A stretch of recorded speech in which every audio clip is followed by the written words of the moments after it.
If you ever do a search on Google, would you rather see a 5-year-old result or a result that's from 2 weeks ago? We used to blog 10 plus blog posts a day. It's now shifted to I'll write a blog post once a week. When we're focusing on just new content, what we're finding is the new content will get traffic, but the old content was starting to lose traffic. This is Neil Patel, helping you succeed through online marketing. All right, in this episode, we're going to talk about one of the biggest things that would drive you more SEO traffic that is not necessarily the sexiest thing, but it's around updating your content, and more specifically, how often you should update your content. So Neil, do you want to kick it off talking about why people should even think about it and what type of results you've gotten and how often you're doing it? Because you have a lot of data here. Yeah, sure. So if you ever do a Google search, what you'll find is you'll typically see Wikipedia on the first page. And the reason you see Wikipedia on the first page is not because it's the end-all be-all resource on, a specific topic. A lot of times they do have amazing content. But what Wikipedia does extremely well is their content is continually fresh and updated. So just ask yourself a question. If you ever do a search on Google, would you rather see a 5-year-old result or a 1-year-old result or a result that's from 2 weeks ago? You typically will want to see the 2-week-old result because it's going to be more up to date. What we've shifted to is we used to blog, team and I, at one point during our peak, 10 plus blog posts a day, right? That's a ton of content on digital marketing. It's now shifted to I'll write a blog post once a week. So you're talking about 4 to 5 blog posts a month, depending on how many weeks in that particular month.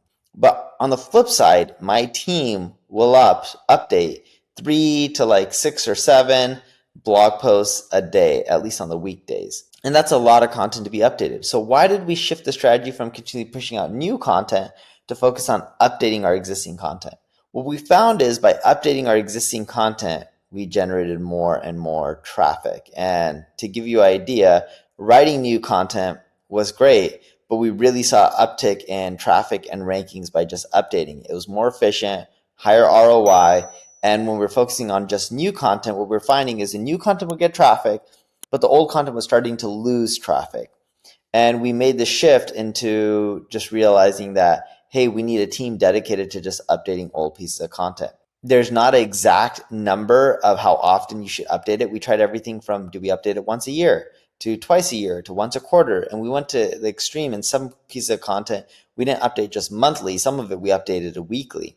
And what we found the ideal amount to update our content is actually based on Google Search Console. So you log into Google Search Console and you can compare your articles from, or your traffic by page, current month over the last 3 months or current month over the same time period over, a year ago. And we do both of those to figure out are articles decreasing or increasing in traffic. The ones that are decreasing, whether it's over a 3-month period or a 1-year period, it doesn't matter.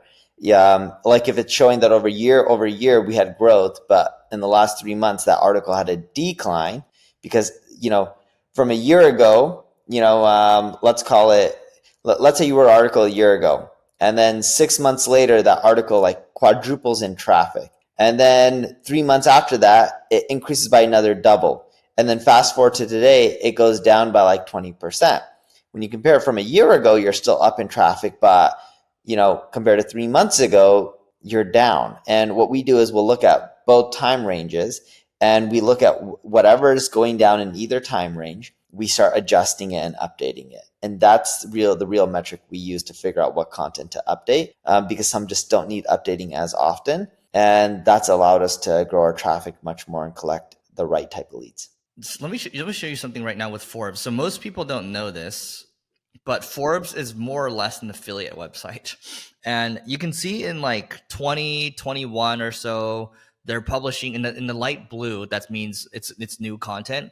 And the dark blue, that means it's been republished. So you can see in 2021, they published 22,000 new pages.